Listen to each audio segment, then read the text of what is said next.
Menjelang puncak musra atau musyawarah rakyat relawan Joko Widodo, relawan Jokowi dan Gibran Rakabuming Raka belum satu suara soal arah dukungan kepada calon presiden di Pilpres 2024. Berbeda dengan PDI Perjuangan yang sudah mendeklarasikan Ganjar Pranowo sebagai baca pres, relawan Jokowi Projo justru mengajukan 3 nama bakal capres ke Presiden Joko Widodo.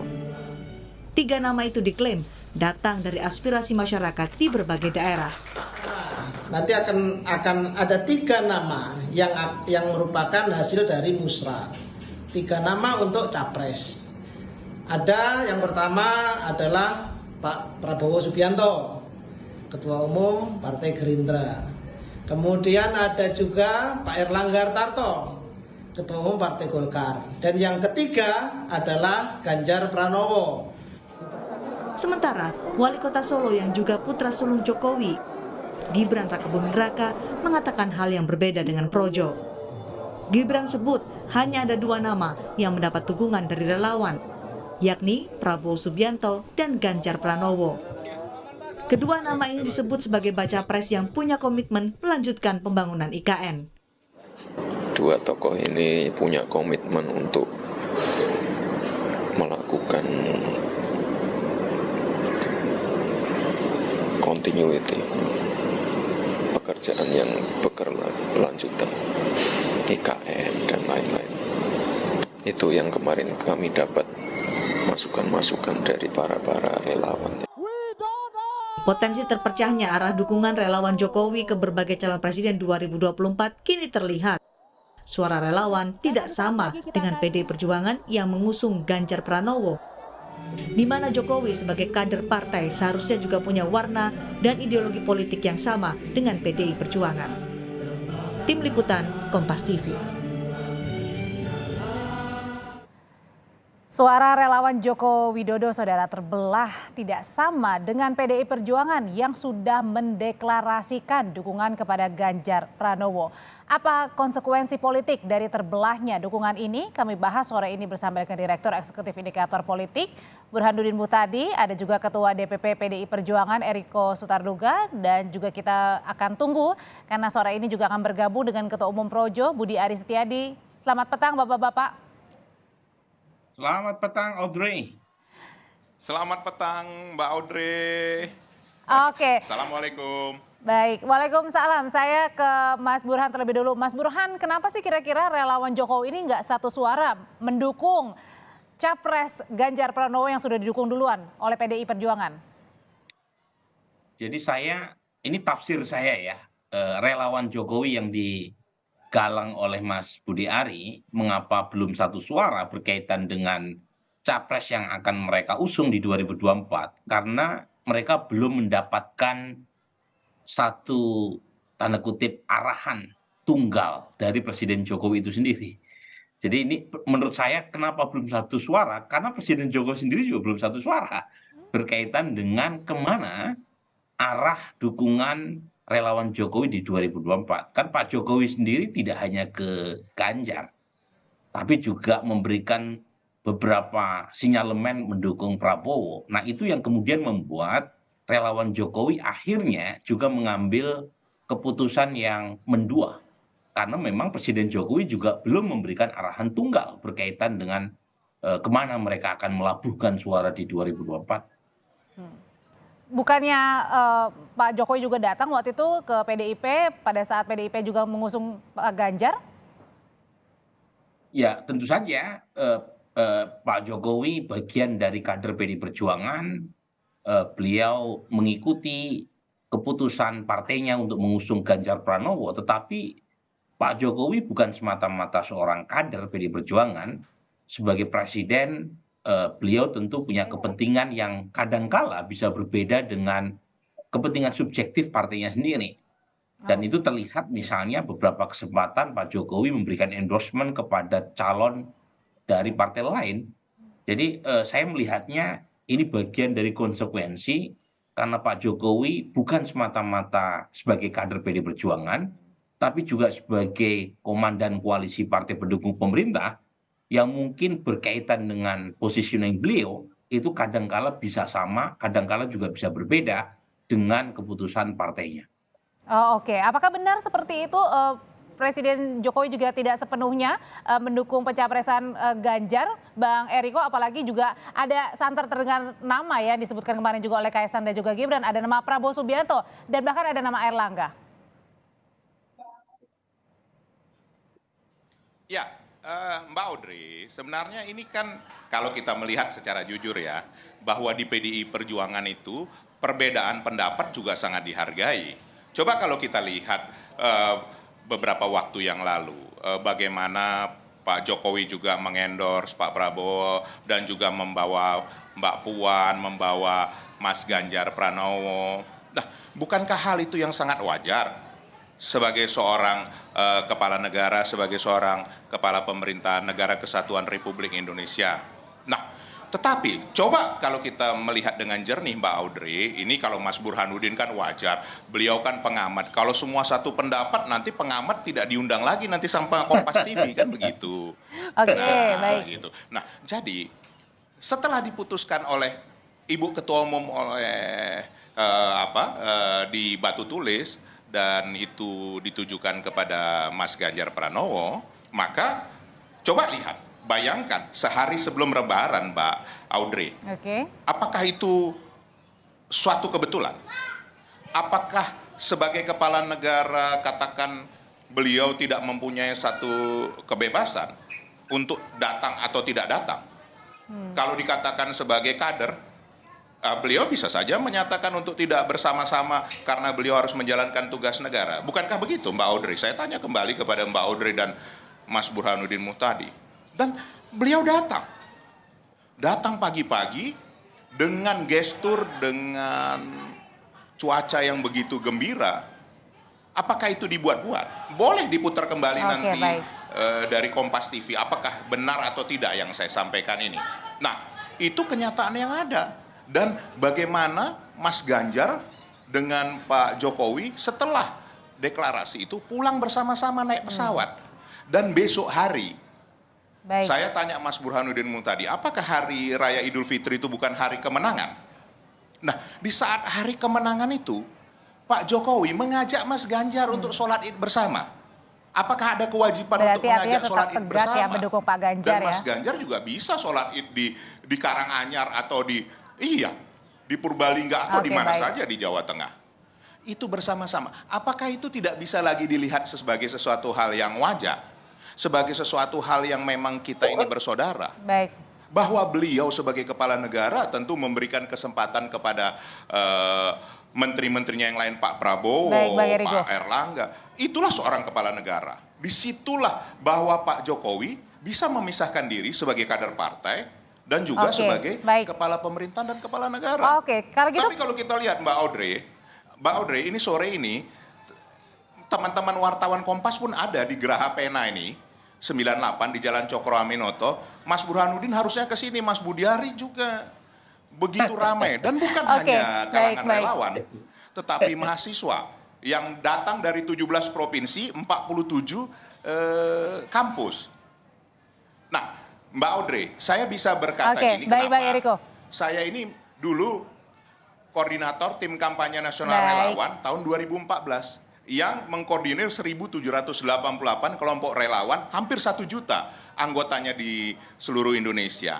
Nah, silakan kalau apa mau ditanyakan bagaimana mengenai relawan, mereka relawan. Kalau sudah selesai dengan Pak Jokowi, tentunya nanti akan memilih yang akan datang. Lah, itu hak mereka. Apakah mereka akan memilih Mas Ganjar sebagai kader PDI Perjuangan atau yang lain, itu adalah hak mereka. Oke, saya akan nanyakan ke Projo nih, Mas Budiari sore. Mas Budiari, ini kenapa sih besok diadakan musra nih? Kenapa harus mengajukan 3 nama baca pres ke Jokowi? Kenapa nggak 1 nama aja tegak lurus bersama dengan PDIP? Loh bukan, ini kan rangkaian musra ini kan sudah dilakukan sejak bulan Agustus 2022. Kita sudah melakukan musyawarah rakyat hampir di seluruh provinsi yang ada di Indonesia, dan besok ini kita menyampaikan hasil-hasilnya gitu loh. Bahwa hasil yang terekam dari kami ada 3 nama, ya itu yang disampaikan ke Pak Jokowi gitu loh. Kami kan nggak bisa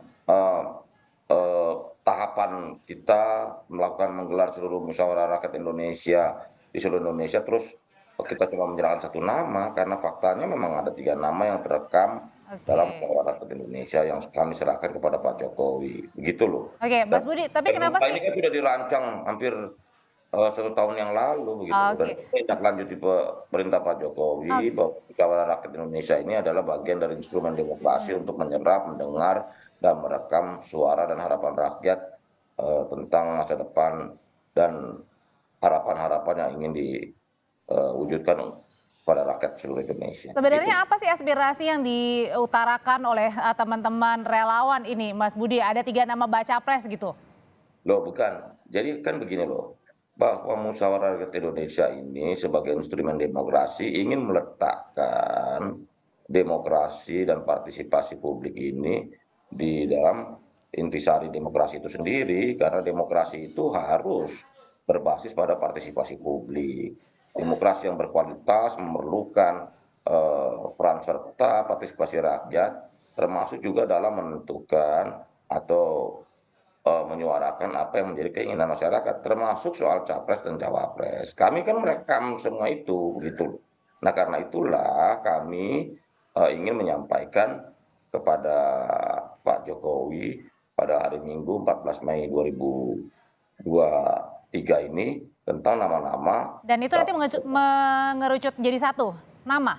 Oh, bahwa kami menyerahkan 3 nama, tetap 3, oke. Silakan kepada Pak Jokowi. Siapa yang Pak Jokowi tunjuk untuk didukung, kami akan tegak lurus kepada Pak Jokowi. Kami kan relawan Jokowi, kalau relawan Jokowi ya tegak lurus kepada Pak Jokowi, begitu loh. Oke, kalau gitu Mas Burhan, sebenarnya kenapa sih ini para relawan ini terbelah-belah begitu? Kenapa nggak satu suara begitu? Apa implikasinya? Ya, kalau mengapa terbelah atau mengapa belum satu suara kan tadi saya sudah jelaskan, Audrey ya. Saya belum teryakinkan ya dengan penjelasan Bung Eriko. Menurut saya apa yang kita lihat dari Presiden Jokowi beberapa bulan terakhir itu memberikan sinyal beliau masih belum fix untuk menetapkan dukungan satu suara. Jadi itu terlihat misalnya dalam banyak kesempatan, saya hitung 5 kali itu Presiden Jokowi memberikan public endorsement kepada Pak Prabowo. Misalnya dengan pernyataan 2024 adalah jatahnya Pak Prabowo di acara Perindo tanggal 7 November 2022. Kemudian dalam beberapa kesempatan dukungan juga diberikan dalam bentuk, kalau istilah komunikasinya itu kita sebut dengan istilah low context ya. Artinya dukungan diberikan dengan bahasa yang terang benderang tanpa analogi atau tanpa tafsir apapun. Tetapi juga diberikan berkali-kali juga kepada Mas Ganjar. Jadi poin saya, kalau ini masih berlangsung sampai ke depan, saya kira relawan Jokowi dan pendukungnya juga akan mendua berkaitan dengan ke arah mana mereka akan pilih di Mas Burhan, kalau gitu menduanya relawan Jokowi ini apa ini merupakan representasi juga dari suara Pak Jokowi yang sebenarnya? Iya, tadi saya sebut ya. Jadi sebenarnya Pak Erlangga ini kan tidak terlalu besar ya suaranya, baik dalam survei maupun hasil musrah. Nanti bisa ditanya kepada Pak Budi Ari. Yang berkejaran itu kan antara Ganjar dan Prabowo menurut hasil musrah. Dan kebetulan hasil survei juga menunjukkan hal yang sama. Dan kebetulan pula sikap Presiden Jokowi, kalau kita baca secara lebih jernih, itu juga tidak mengerucut ke satu nama. Nah, itu yang kemudian akan membuat suara relawan Pak Jokowi sampai hari H kemungkinan juga akan mengikuti apa yang dicontohkan oleh Presiden Jokowi. Kan mereka tegak lurusnya kepada Presiden Jokowi. Oh, oke. Itu yang kemudian akan berarti belum tentu ya tegak lurus ke PDIP ya? Belum tentu. Kalau menurut saya, kalau menurut Bung Eriko. Baik. Silakan Bang Eriko. Mbak Audrey, ini Mas Burhanuddin ini belum pernah ngundang saya, makanya mesti undang saya. Tapi kalau dari PDIP sendiri terganggu nggak sih dengan banyaknya suara relawan yang tidak tegak lurus dengan PDI? Tidak lah, Mbak, ini sudah terbukti. Bahkan salah satu relawan kalau tidak mewakili dirinya atau siapapun, itu relawan Pak Jokowi sudah mendukung, pertama mendukung sebelah sana antitesa, sekarang mendukung Pak Prabowo, sah-sah saja, namanya relawan, Mbak Audrey. Makanya ini saya ulang lagi sekali lagi, bahwa Pak Jokowi itu sangat wajar mengendorse para menterinya, semua yang punya, katakan, punya kapasitas, kapabilitas, yang dianggap memang mumpuni. Kenapa beliau nggak endorse? Tetapi coba perhatikan, setelah diputuskan oleh Ibu Ketua Umum bersama-sama hadir Pak Jokowi di sana di Istana Batu Tulis.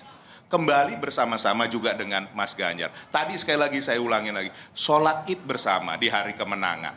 Nah, apalagi yang harus masih mau ditunggu. Dan kita juga harus menyadari betul bahwa Pak Jokowi itu kader PDI Perjuangan. Kalau proses ini ke depan, nanti lihat Mbak Audrey. Ini silakan Mas Burhanuddin kan paham soal survei. Survei terakhir ini juga reboundnya dari Mas Ganjar luar biasa. Reboundnya dari PDI Perjuangan Tapi juga. kan sekarang head to head juga sama itu. Pak Prabowo, Pak Ganjar. Nanti lihat ini Audrey. 1-2 bulan. Betul. Betul, 1-2 bulan lagi nanti masyarakat Indonesia ini sudah sangat cerdas. Nanti mereka sudah melihat, oh inilah gambaran calon pemimpin kami ke depan. Nah, inilah nanti akan semakin mengkerucut, akan semakin terkristalisasi, akan semakin terkonsolidasi. Nah, nanti setelah ini, maka akan terjadi lagi perubahan dalam hasil-hasil survei, sehingga nanti, ini perkiraan saya, bulan, ya saya boleh menduga dong Mbak Audrey, nama saya kan Eriko Sotarduga, masa saya nggak boleh menduga, ya kan? Oke. Prediksi kalau Silakan prediksinya apa, dugaannya apa Bang? Tadi, ya kan? Nanti ini akan semakin mengkristalisasi. Kalau lihat dari ini, bisa sekarang ini hasil perhitungan masih bisa 4 poros atau 4 kerjasama.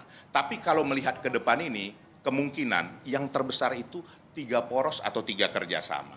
Bukan karena PDI Perjuangan nomor 3 ya, tidak. Ini memang itu kenyataannya. Tetapi jangan salah Mbak Audrey, bisa saja pada akhir-akhir nanti setelah Agustus, semakin mengkerucut, semakin mengkristalisasi, kemudian kelihatan sudah mulai pasangan-pasangan cawapres nanti yang akan dipasangkan dengan calon presidennya, terutama dengan kami, dengan Mas Ganjar, ini bisa saja nanti tinggal 2. Bisa saja.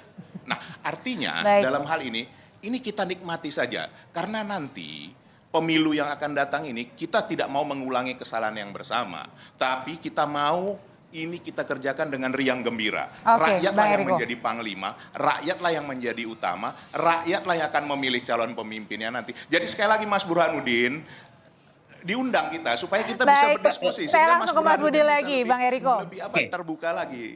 Tapi begini, penjelasan Bung Eriko ini mengindikasikan sesuatu yang mungkin juga terjadi. Kalau misalnya elektabilitas para capres ini mulai mengerucut, di mana salah satu calon di antara 2 nama yang tadi kita diskusikan, Prabowo atau Ganjar, itu mulai menjauh, mungkin saja Pak Jokowi akan mengendorse calon yang potensial. Oh, baik. Oke, berarti kalau gitu ada kemungkinannya ya. Kalau misalnya masih tipis. Oke, terima kasih tahan dulu Bapak-Bapak, nanti kita masih punya satu segmen. Tahan dulu, nanti usai jeda berikut ini saya juga mau nanya ke Mas Budi. Nah, nanti kalau misalnya dari 3 nama, ada nama Pak Prabowo juga. Apakah ini juga nanti akan mengerucut menjadi 1 nama, dan ini gimana nanti milihnya? Tetaplah bersama kami.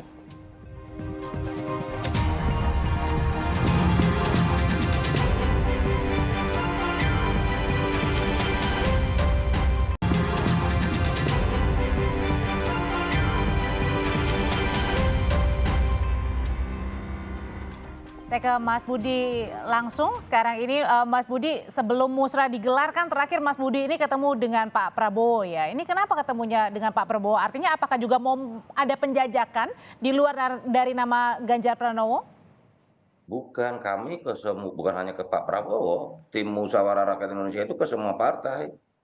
Kita menyampaikan bahwa kami itu sebelum musrah digelar, kami menyelenggarakan Musyawarah Rakyat Indonesia, di mana kami ingin menjadikan demokrasi Indonesia ini menjadi lebih berkualitas dengan melibatkan sebanyak mungkin keterlibatan rakyat dalam menyuarakan apa yang menjadi keinginan dan harapan mereka, begitu loh.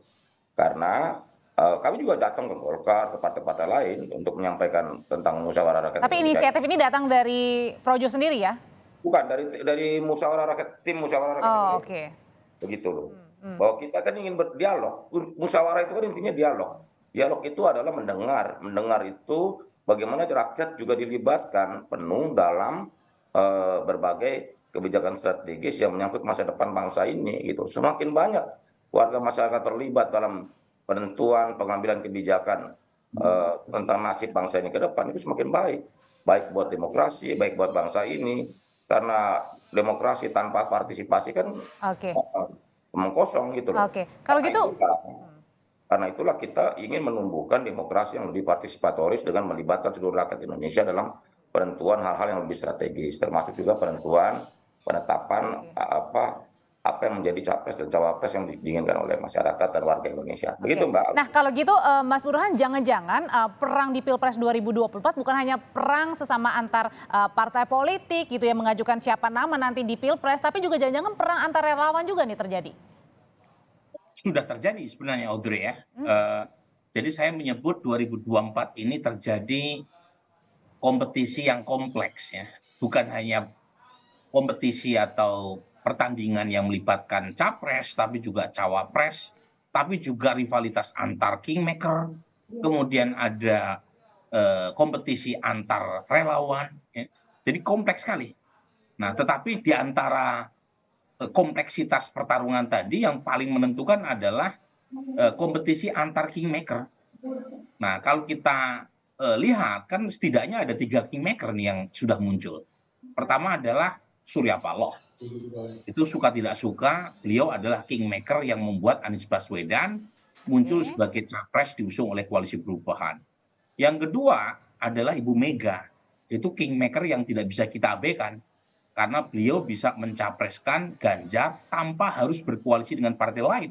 Karena PD Perjuangan sebagai pemenang sudah melampaui threshold untuk bisa mengusung capres di 2024. Dan last but not least, Presiden Jokowi. Itu juga kingmaker yang menentukan peta 2024. Jadi kompetisi antar capres, antar cawapres, termasuk juga antar relawan ditentukan oleh 3 kingmaker ini. Nah, pertanyaannya, seberapa kompleks hubungan antara Ibu Mega dan Pak Jokowi sebagai sesama kingmaker. Nah, itu sangat ditentukan oleh kemampuan keduanya untuk menjalin konsensus sepanjang. Meskipun Pak Jokowi juga masih berada dalam PDI Perjuangan. Lagi-lagi, Audrey, jangan sederhanakan Pak Jokowi semata-mata sebagai kader PDI Perjuangan. Beliau presiden yang membawahi 7 partai pendukung pemerintah.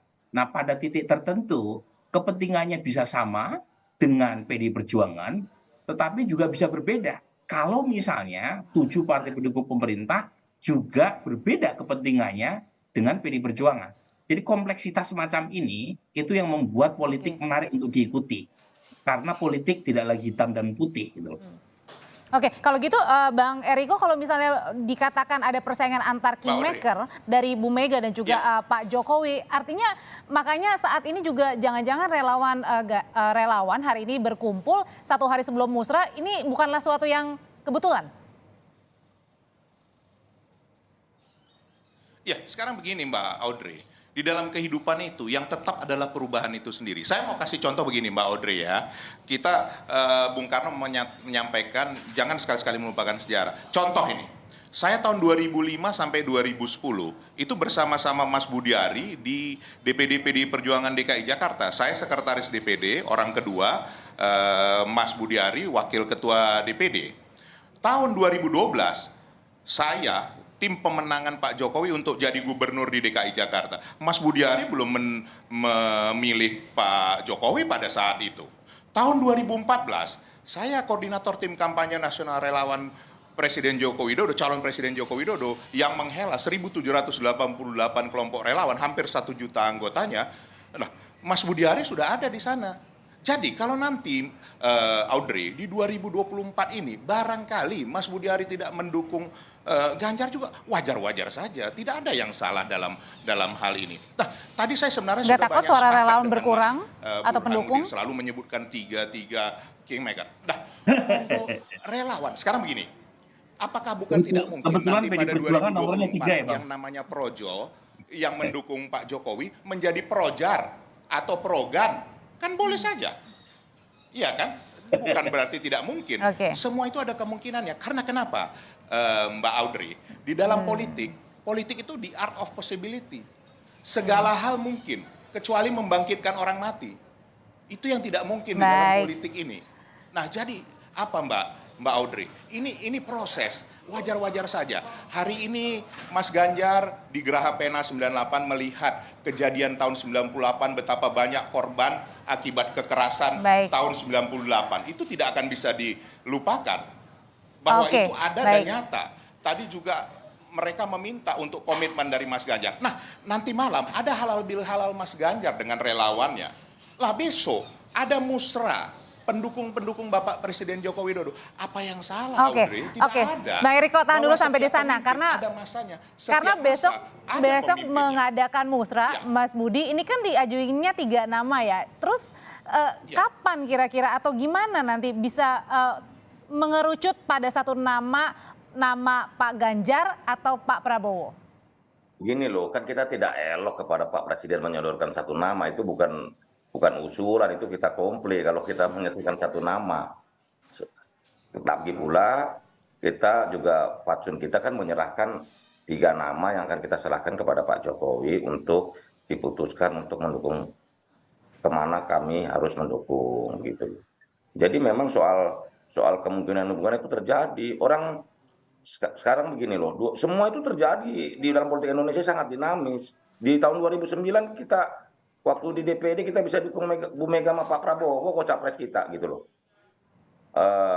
Artinya Bu Mega artinya menunggu tetap dari arahan dari Pak Presiden. Bu Eriko kepada publik gitu loh. Bagaimana Bu Mega dan Pak Prabowo pernah bersanding bersama dan kita sebagai pendukungnya.